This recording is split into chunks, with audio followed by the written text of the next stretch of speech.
The debt clock is ticking, and everyone is talking about a deadline to avoid default. So far, Washington has no deal. Markets are jittery in both Europe and the U.S., where markets were down yesterday.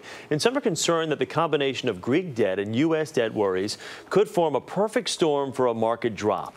And in Washington, talks, but still no vote. CBS News congressional correspondent Nancy Cordes has the latest from Capitol Hill. Did you take all that in, Nancy? It's a lot, huh?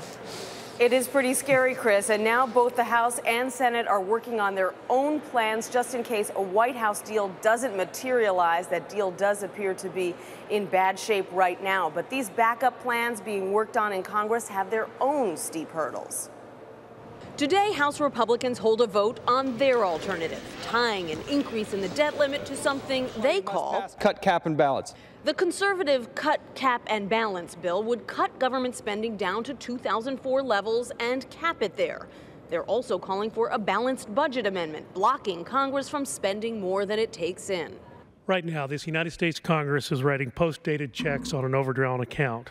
The bill may pass the House, but will get blocked in the democratically controlled Senate. The White House has also threatened to veto it. It would essentially require the dismantlement of our social safety net, Social Security, Medicare, and Medicaid. In the Senate, the top Republican and top Democrat are joining forces on their own plan, which they call a last resort, giving the president the power to raise the debt ceiling incrementally, so long as he proposes spending cuts to offset that new debt.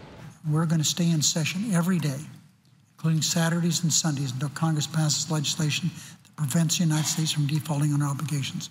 Their bill would also establish a bipartisan commission of lawmakers to propose more spending cuts and entitlement reforms for Congress to vote on by the end of the year. But the plan infuriates conservative House members who wanted major cuts up front. The McConnell plan doesn't work. I wasn't elected to do nothing, to kick the can down the road. The cut, cap, and balance bill that he and his House Republican colleagues will be voting on today was proposed by the most conservative members of the House, but it moved front and center when it looked like the White House deal was falling apart. House Republicans know it won't get any support from Democrats in the Senate, but at least this way they'll be able to say, we tried. Chris? Nancy, if both backup plans fail, then what?